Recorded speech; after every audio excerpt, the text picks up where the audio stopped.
welcome to Spill the Tea, guys. Thank we are you. very grateful to have you guys here, and we are going to have an epic conversation. I'm sure of it, Yes. obviously. And we are delighted that you invited us. Yes, thank you so much for coming. Okay. It's my pleasure. So Sanika आणि भूमीच्या अशा जोडी आहे बरोबर. नाव आले बरोबर. Finally. So मी Q card बघून घेतलेलं आहे. तर तुमची जोडी अगदी फेमस झाली होती नवरे मिळे हिटलरला पासूनच, आणि तुमचे दोघींचे रिॲक्शन तर अगदी एपिक होते. ते कसं गणित कसं जुळवायचं तुम्ही लोक? काय म्हणतात शो मला वाटतं ना, आमचं जेव्हा कास्टिंग डन झालं किंवा आम्हाला कळलं की सानिका काम करते किंवा मी काम करते, की आम्ही सुना आहोत, तेव्हापासूनच आमची जोडी जुळली. म्हणजे आम्ही भेटलोही नव्हतो, भेटलो. मग आमच्या सोबत एक किस्सा झाला की आम्ही ओके ठीक आहे बोलू शकते मी. तर आम्ही दोघी सिरियल करत होतो वेगवेगळ्या. ओके, सो तुम्ही लोक एकमेकांना आधीपासून ओळखायचे? नाही आम्ही भेटलो ओके ह्याच सिरियल साठी, ओके. आणि आम्ही वेगवेगळे सिरियल करत होतो त्याआधी दुसऱ्या. तर सिरियल करत होतो आणि मग आम्हाला सांगितलं की इथे इथे झालंय सेम स्टोरी. माझी जी आहे स्टोरी तीच तिची, की ही सिरियल आहे, तर तुम्ही हा शो आता इथे काय ते बोलून घ्या, बघा बाबा काय ते. तर मग आम्ही तसं तसं बोललो, आणि माझा शो जो होता तो ऑलमोस्ट संपायलाच आलेला. सो मग मी तिथे बोलले की असं असं आहे आणि मला सोडावं लागेल. मग ती सिरियल मी सोडली. त्यानंतर आता आम्हाला कळलेलं की हा हे तर आता होणारच आहे सुरू. तर ते होणारच आहे. 2 महिने 2 बापरे. महिने आम्ही बेरोजगार होतो. त्यामुळे आमची जोडी जास्त जुळली. कधी होणार आहे ग सुरू? होणार की नाही. त्याच्यामुळे अशी आमची जोडी जुळली सुरुवातीच. आणि त्याच्यामुळे वाईफ पण सेम तुमच्या होत्या. नाही, रॅदर मी तर म्हणेन की आमची वाईब्स जुळण्याचं काही कारणच नाही. म्हणजे आम्ही दोघे इतक्या अपोजिट पर्सनॅलिटीज आहोत, अपोजिट बॅकग्राऊंड मधून आहोत, अपोजिट विचारांचे आहोत, अपोजिट कल्चरचे आहोत, पण तरीही हे जुळून जे आलंय ते म्हणजे आम्ही आमच्या मैत्रीला असं म्हणायचो की मी टाइमपास मूवी मधला मी दगडू आहे आणि आम्ही राजू आहे. खरंच तसंच आहे. आणि आमचं खूप वेगळं अपोजिट अट्रॅक्ट्स वाला थिंग. समजूतदारपण. पण काय एक्झॅक्टली काय? समजूतदारपणाच मैत्रीचं पाया. असं आमच्या एक आर्टिकल आलेलं. ओके. पण मला तोही किस्सा सांगायचा आहे. समजूतदारपणा वगैरे आम्ही असं छान इंटरव्ह्यू वगैरे आहेच तो, म्हणजे समजूतदार. थोडंच आधी मला वाटतं आम्ही भांडण केलं होतं. अरे बापरे. आणि मग त्यानंतर आम्ही अजूनपर्यंत जेव्हाही भांडतो किंवा कुठली गोष्ट होते तेव्हा आम्ही असं म्हणतो समजूतदारपणा. ते भांडण कशावरून झालं होतं? हे सगळं तिचं वन साइडेड आहे. हा ह्यात मी नव्हते. न्यू साइड ही जाते दुसरीकडे, तू जातेस. अरे बापरे. संपला विषय आता. गैरसमज होईल त्यांना, असं काही नाही. वेगळीकडे म्हणजे मेकअप रूम होता अशा समोर. तर आम्ही ही आणि मी आम्ही खूप एकत्र होतो, खूपच एकत्र राहायचो. म्हणजे आमचा डे 1 पासून शेवटच्या क्लोज पर्यंत एकत्रच होतो. एकत्रच म्हणजे सीन पण एकत्रच लागायचे, आराम पण एकत्रच. म्हणजे एकदा तो माझा तो नवऱ्याचं कॅरेक्टर प्ले करत होता, तो मला म्हणाला की ना आपण डान्स असेल तर असं करूया. मी म्हटलं तुझ्या बरोबर संबंध नाहीये, माझी डान्स. हळूहळू असं झालं की आम्ही दोघे तर होतोच एकत्र, पण आमचा जो मुलांचा रूम होता ना, ते म्हणू शकतो की एक आमचं भेटण्याचं ठिकाण होतं. सगळे त्या मेकअप रूम मध्ये असायचे. म्हणजे सगळेच, भारती ताई पासून शर्मिला ताई, बाकीची सगळी मुलं. सनीला असायचा. तर हळूहळू माझा कल तिकडे गेला ना, इथे जास्त मजा येते, इथे जास्त हसतायत. मग हळूहळू सानिकापासून मी अशी अलिप्त झाली. आमची भांडणं झाली. अरे म्हणजे मान्य करणं किती भारी आहे ना, की आमचा कल इकडे गेला आणि मी तिकडे गेली. भूमिजाला तो फोमो होतो नेहमी. जर अच्छा. कोणी दुसऱ्या रूम मध्ये हसत असेल तर तिला ते जाणून घ्यायचं असतं की कशावरती हसतात. आणि आणि मग मी मी त्यावेळी का असं नाही होतं तिकडे? की का इथून हसतात, म्हणजे एवढा का आवाज येतो, का हसतात लोक, आपण जाऊन बघूया तिकडे. मला असं की काय फरक पडतो, जगात काही होईल, आपण आपलं काम करू. पण तिचं एक्झॅक्टली असं कसं, तिथे काय होतं आपल्याला कळलं कळलं पाहिजे. गॉसिप वाला फॅक्टर. Gossip मज्जा. मज्जा. या, या, या. गॉसिप मध्ये तितका इंटरेस्ट नसेल कदाचित, पण मज्जा कोणी करतंय किंवा खूप हसतायत तर मग मला तिथे जायचं असतं. आणि कुठेतरी ना मी आता नंतर भूमिजेवरती एवढी रिलाय झाले की हा ती त्यांच्याशी बोलते ना, ठीक आहे, मग मला काही बोलायची गरज नाही किंवा मला हे रिलेशन नाही बोलणार का? मला रिलेशन मेंटेन करायची गरज नाही, ती करते ना, अपना हो जाएगा. पुन्हा हो जाएगा. सही आहे यार. सही सही सही. हे एवढं बॉन्डिंग म्हणजे बनण्याचा काहीतरी तर बेस असेल ना तुमच्या दोघींचा. म्हणजे ठीक आहे, एक प्रसंग घडला की जिथे तुम्ही एक सिरियल सोडली आणि मग आता दुसरीकडे जायचे, 2 महिने वाट पाहताय आणि तिथून कॉल करताय किंवा एकमेकांना विचारताय, असं काहीतरी घडलं असेल ना जिथे म्हणजे तुम्हाला वाटलं की नाही ही आपली पक्की मैत्रीण आहे. सो आय थिंक ती अशी आहे जी सगळ्यांना सामावून घेते. म्हणजे तिचं असं कोणाशी फार असं भांडणं वगैरे होत नाही तिच्या आयुष्यात. कारण ती समोरच्याचं जरी पटलं नाही तरी ती बोलून नाही राहत, ती शांत राहते. हो, मी स्वतःला त्रास करून घेते. पण ती माझ्याकडे येऊन बोलायची हा. आणि बऱ्याच वेळेला मी तिच्यासाठी स्टँड घेतलाय जेव्हा कोणीच नाही घेतलाय. मे बी ह्या सगळ्या छोट्या छोट्या गोष्टींमुळे राईट, म्हणूनच कदाचित ती मैत्री तितकी स्ट्रॉंग strong होत हो. गेली. कारण एकमेकांवरती विश्वास येतो ना ह्या गोष्टींमुळे की हम्म. हा माणूस माझ्यासाठी बोलेल किंवा हा माणूस किंवा असंही होतं करेल. की वाईट प्रसंगात मला वाटतं लोक आपल्यासोबत नसतात. किंवा कोणीच आपण नाही, काहीतरी हा. वाईट केलं तेव्हा आपल्यासोबत नसतात हो. आणि तेव्हा जी आपल्याला सपोर्ट करेल ती आपली व्यक्ती. So, कदाचित ऍब्सोल्युटली. ती सानिका. वाईट प्रसंगात जी सपोर्ट करेल ती सानिका. म्हणजे ती वाईट प्रसंग होती नाही असं म्हणून. नाही. की ज्या प्रसंगी आपल्याला कोणीतरी समजून घेणारं हवं असतं आणि कोणीच नसतं, नसतं. किंवा आपण 10 लोकांना सांगत असतो की हा प्रॉब्लेम आहे, पण जरी लोकांना पटत जरी असेल तरी त्यांच्यामध्ये हिंमत नसते की नाही आपण हे बोलायला हवं की नाही. पण त्यावेळेला आय थिंक आम्ही दोघींनी स्टँड घेतलाय, त्याच्यामुळे गोष्टी घडल्या आहेत तशा.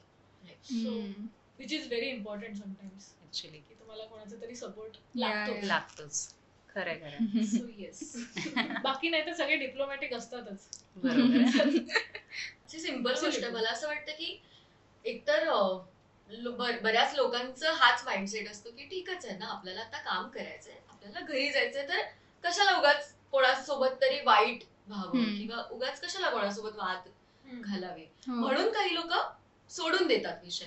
पण कधी कधी असं होतं की जर ती गोष्ट खूप अतिरेक करत असेल आपल्यावर तर त्या गोष्टीचा त्रास होतो. आणि माझ्याबद्दल मी सांगते की मला जर कुठल्या गोष्टीचा त्रास होत असेल तर मी तो स्वतःला त्रास करून घ्यायचे की नाही असं होतंय तेच होतंय, पण मग हे बोलायला कोण हवं, तर एक कोणीतरी हक्काची व्यक्ती हवी. तर मग मी ते तिच्यासोबत सगळं शेअर करायचे की नाही नाही असं झालं तसं झालं. मग त्याच्यातून ती काहीतरी सांगायची की हे बघ तू ना असं बोलायला हवं होतं, पण ठीक आहे आता जाऊ दे, बघू पुढचं पुढे. तर जाऊ दे, Yeah. मी बोलून येते, मारून येते.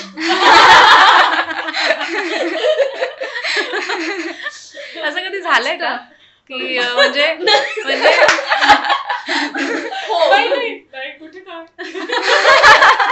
नाही असं कधी झालंय का की म्हणजे भूमिजा आली आहे तुझ्याकडे आणि सानिकाला ती सांगतेय की असं असं झालंय आणि सानिकाला राग येतो आणि ती जाते आणि भिडून येते आणि तिथे भूमिजा येते आणि ती म्हणते अगं काय नाही, राहू दे चालेल. असं कधी झालंय का? रोजचं आहे.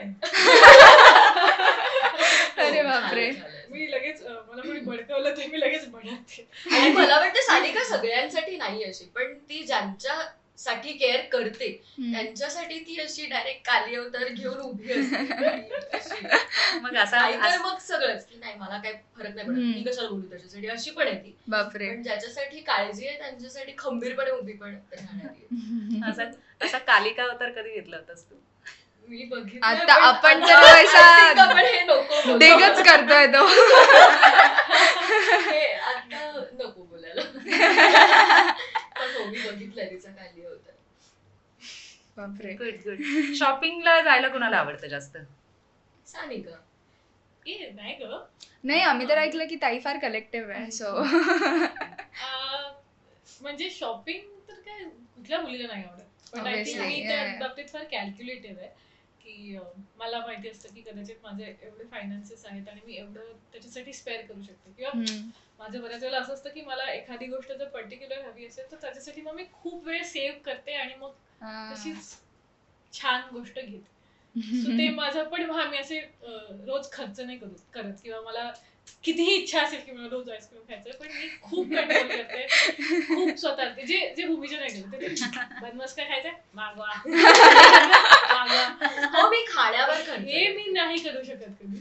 म्हणजे मला खूप इच्छा असते पण मी अशी बट पेट पूजा इज इम्पॉर्टंट हो, ब्रदर. म्हणजे कशासाठी कमवतो Yeah. स्वतःला खुश नाही ठेवलं तर मग उपयोग काय? हो. खायला हवं आपण. अगदीच खरं. मस्त. असं म्हणजे बेसिकली तुला खायला म्हणजे थोडी आहेस तू. भयंकर. आणि मला स्ट्रीट फूड तर भयंकर आवडतं. म्हणजे सारिका डाएटवर असायची त्यामुळे मी तिला कधी त्रास नाही दिला, पण राज जो होता माझा नवरा, बापरे, आम्ही तिथले सेटच्या आजूबाजूचे जितकं काय काय होतं ना, की इथला डोसा चांगला आहे, इथला वडापाव चांगला आहे, ते सगळं आम्ही ट्राय केलंय. जेव्हा आणि चुकून लवकर पॅकअप झालं की चला हा वडापाव, हा डोसा, असं सगळं तिथलं ठाण्यातलं आम्ही फिरून झालोय. हे सगळं मला खायची इच्छा असायची पण मी नको खायला, जरा बरं दिसायचं त्याच्यामुळे नको खायला. मी इतकं कंट्रोल केलंय ना, मी आता रिग्रेट करते. नाही ग. यार, खायला हवं होतं. ठीक आहे, क्षणिक सुख आहे पण ते. हो याचा अर्थ म्हणजे सानिका डाएट कॉन्शियस आहे. खूप जास्त. म्हणजे मला हिला बघून किती वेळा त्रास व्हायचा की आम्ही खायचो सगळे असे छान छान आणि ही अशी की नको मी नाही खाणार आहे. मँगो मिल्कशेक आई तिचं तर गं. फेवरेट आहे आणि तिचं 75 डेज चालू चॅलेंज ते ते काही सुरू झालंच होतं. नाही. पण आम्ही बघितलं की तिने खूप कंट्रोल केलंय स्वतःवर. तिने मिल्कशेक पण नव्हतं हो. प्यायला ती. ठीक आहे. हे मोटिवेशन आता येतं कुठून निघतं? मोटिवेशन त्यावेळेला होतं कारण आत्ताच वेळ आहे. जे काही करायचं ते आत्ता करायचं, नंतर त्याची वाट बघून. कारण मी माझा तो स्वभाव होता आधी आणि मला असं होतं की जे काय आपण नंतर प्रूव्ह करू, नंतर करू. हे नंतर नंतर ना एकदा काय झालं, मी 2013ची का 14ची डायरी बघितली माझी. त्याच्यात जे माझे गोल्स होते ते अजूनही सेमच आहेत. Oh. याचा अर्थ काय होतो की मी ते प्रोक्रॅस्टिनेट करत करत इतके वर्ष झालेत, but nothing has change because I have always been like की नंतर करू. So at a point I realise की नंतर नसतं, जे आहे ते आत्ता आहे आणि जे करायचं ते आत्ता करायचं, या क्षणी करायचं. So that is the point of motivation I feel. कारण मला ती चेकलिस्ट कधी कम्प्लीट करणार मी? Yeah. दरवर्षी सेमच चेकलिस्ट आहे. उसमें कुछ नया भी ऐड होने वाला है तो फिर ये तो Exactly. कंप्लीट So, होना चाहिए. That is the only motivation for me की आता मला हे करायचं आहे. आणि खूप वेळ घालवला मी आय थिंक ते डिले करण्यात, आळशीपणात. सो आता मला ते नाही करायचं. आणि घेतली तिने रिस्क. तिने गाडी पण घेतली तेव्हा पण. Oh. सगळ्यात मलाच इतकं कमाल वाटलेलं की आम्ही जेव्हा शो सुरू झाला ना Hmm. तेव्हा सानिका यायची बसने. खूपच स्ट्रगल करत यायची बिचारी. ती कुठली तरी ती बस पकडायची, मग तिला लेट व्हायचा, मग ती बस त्या एकतर घोडबंदरचं ट्रॅफिक, त्या घाटात ती बस अडकायची किती वेळा, तिला किती वेळा लेट झालाय, किती वेळा ओरडा खाल्लाय.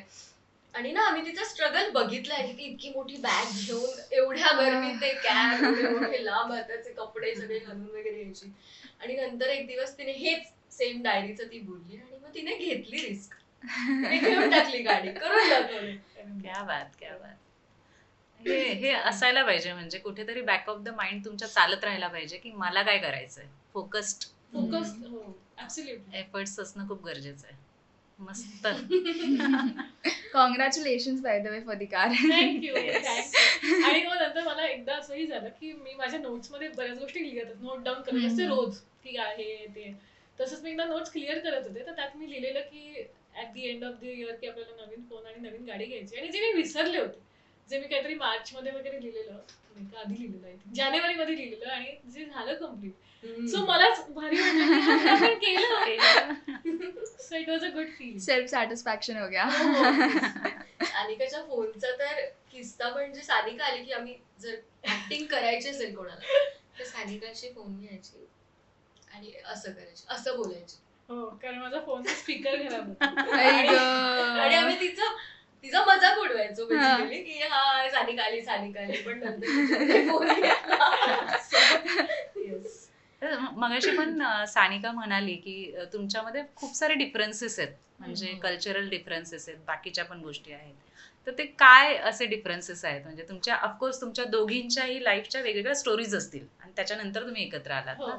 तर त्या काय एक्झॅक्टली स्टोरीज आहेत तुमच्या? सो मी अशा घरातून येते जिथे आम्ही गणपतीचा खूप आवाज झाला की खूप ढोलताशे वाजले तर आम्हाला असं होतं की ठीक आहे, एका पॉइंट नंतर बस करावी. ती ती अशी आणि ते exact कट्टू opposite इथे आहे. दुसरी फ्रेम लागली असेल, अरे वाजवा या. ते exact opposite आहे. किंवा मी अशी असते की यार मंडप एवढूसा रोड, त्यात तुम्ही अर्धा मंडप बांधता, कसं जाणार आहे आणि कशाला मंडप बांधायचे तुम्हाला, एकच काय ते ठेवा ना. तिचे एक्झॅक्ट अपोजिट कट्टू. अरे यार मंडप बिंडप मोठा पाहिजे, सगळ्या स्पर्धा Yeah. सगळे एकत्र आले पाहिजे. मला असं काही बंधन नाहीये की तू हे केलंच पाहिजे किंवा हे नाही. आणि मला वाटतं माझ्या मम्मी पप्पांनी कधी ना मला मुलगी आहे असं मला ट्रीट केलंच नाही. नेहमीच की एक तर त्यांना मुलगा हवा होता, त्यात मी ती तिसरी मुलगी. त्यांनी खूप नवस उपास तापास केले आणि मी मुलगा म्हणून तर ते मला जबरदस्ती दहीहंडीच फोडायला जा, त्यांची इच्छा होती. दहीहंडी फोडायला जायचं, क्रिकेट Nice. खेळायला जायचं, मुलांमध्ये खेळायचं.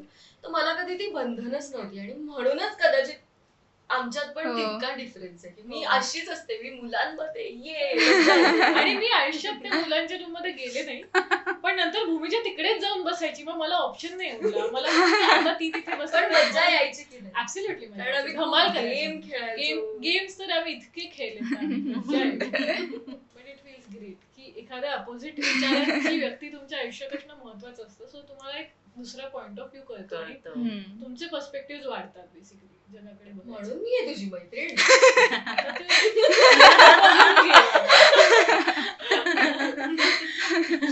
आता आम्हाला माहितच नव्हतं भूमिजाची ही साईड आहे म्हणून. अजून काय काय करते मग भूमिजा? मला असं वाटतं की असं काही नाहीये की मी अशी झल्लीच आहे, मी आहे झल्ली, पण मी तितकीच संस्कारी पण आहे यासाठी. नाही, पण मी Obviously, नाही obviously. म्हणत आहे की तू संस्कारी नाही. पदयात्रेत वगैरे चालत जाते हो, शिर्डीला, wow. जी मुंबई ते शिर्डी पदयात्रा हम्म. असते. हा पण हेच पण आहेच. मी म्हणते ना प्रत्येक बाबतीत आपल्यामध्ये हा. डिफरन्स आहे की ते हे पण करते, पण मी नास्तिक आहे.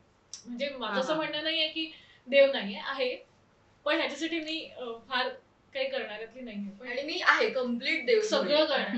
मला ते सगळं पण करायला मलाच आवडतं की गणपतीला पण असेल तर जसं मी माहीमला राहते तर माहीमचा कोळीवाडा, तिथला हा. सार्वजनिक बाप्पा, मग त्या मंडपात जायचं, तिथे सगळं छान ते जे काही स्पर्धा होतात, बाप्पाची पूजा असणं, भंडाऱ्यात जेवण वाढायला असणं, हो, हो, मदत हो. करणं, हे सगळं पण मला तितकंच करायला आवडतं. आणि आय एम शुअर सानिकाला हे नाही. नाही मला तसं जवळ. नाही. माझं म्हणणं आहे की प्रत्येकाचं एक त्यांचं बिलीफ सिस्टीम असते आणि त्यांनी ती फॉलो करावी, कारण त्याच्यामुळे त्यांचं प्रॉस्पेरिटी आणि जे काय असतं ते होत असतं. तर माझं म्हणणं एकच आहे, माझ्यासाठी कर्म आणि तुमचं जे काही इंटेंट आहे ह्याच्यामुळे जे घडतंय ते घडतंय. म्हणजे मला माझी जर तुझ्याबद्दलची इच्छा व्यवस्थित आहे किंवा मला तुझं चांगलं व्हावं असेल तर ते होईल. देव मला Yeah. फळ देणारच आहे. किंवा जी कुठली एनर्जी आहे ती तशीच फळ देणार. किंवा माझी खूप इच्छा आहे की मला हे करायचं आणि त्यासाठी मी मेहनत घेतली तर ते होणार आहे. सो माझा कर्मावरती विश्वास आहे आणि कर्म हाच धर्म आहे असं मला वाटतं.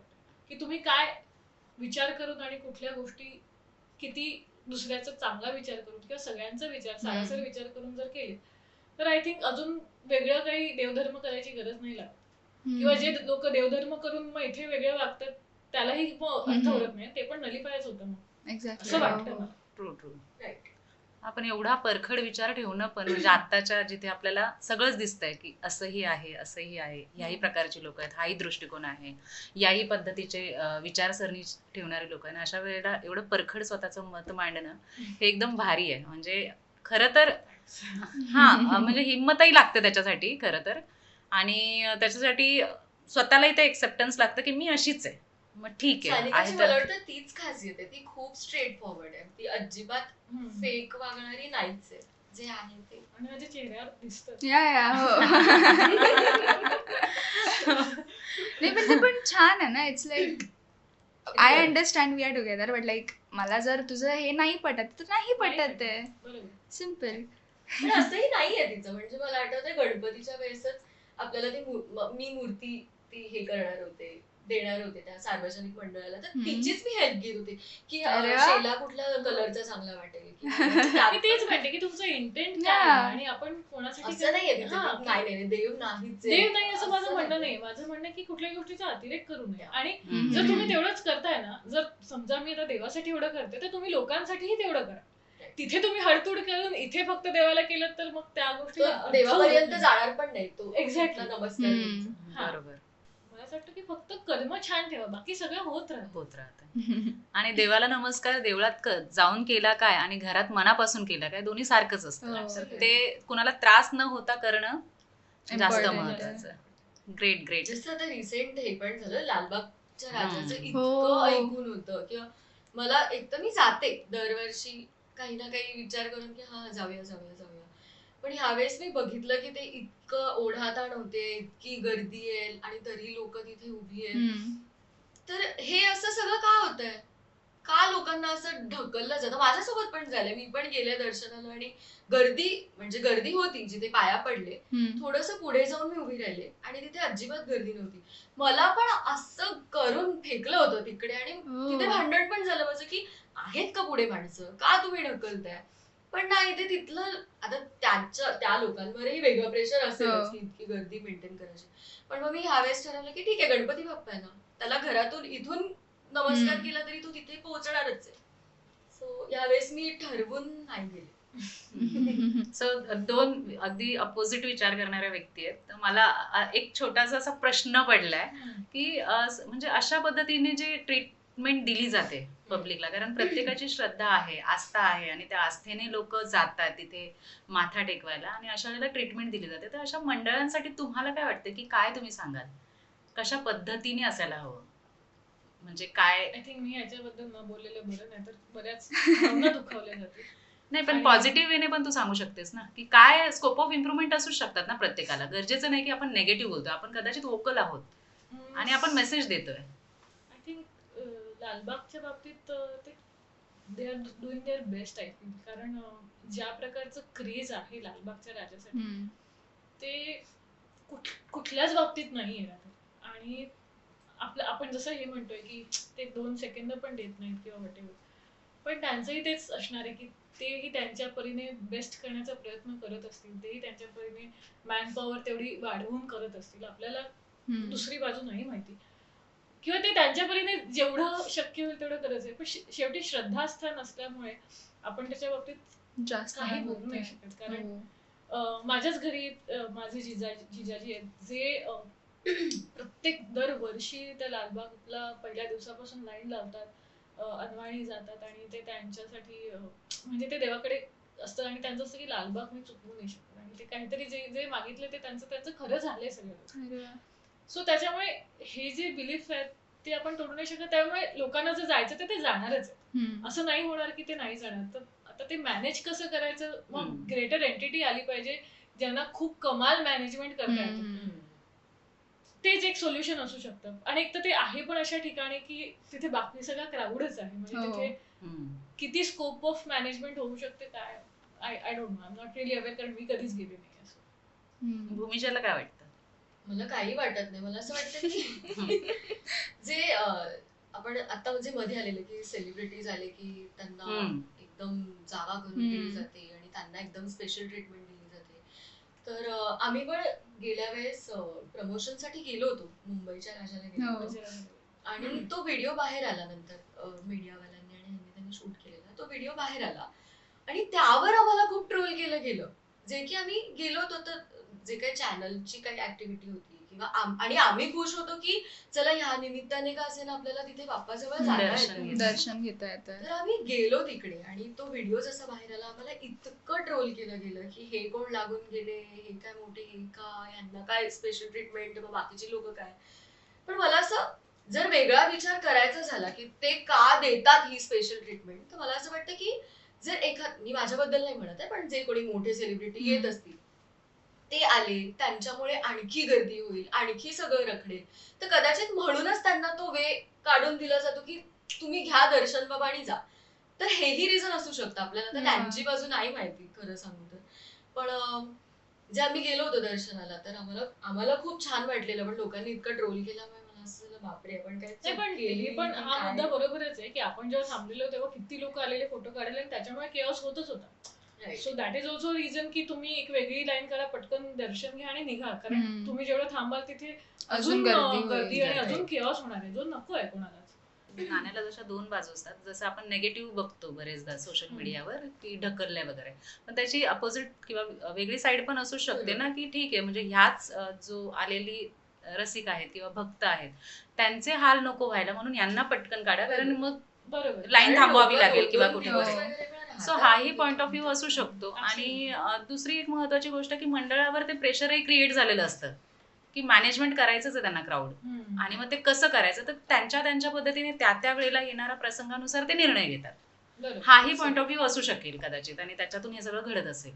ह्या गोष्टी आहेतच. गुड. सानिका आणि भूमिजा सोबतच्या ह्या गप्पा अशाच रंगणार आहेत आणि त्यांची मतं आपण अनेक विषयांवर जाणूनही घेणार आहोत. त्यामुळे तुर्तास आपण इथेच थांबतोय आणि भेटतोय पुढच्या भागात. तोपर्यंत तुम्ही पाहत राहा spill the TV with Sartaj.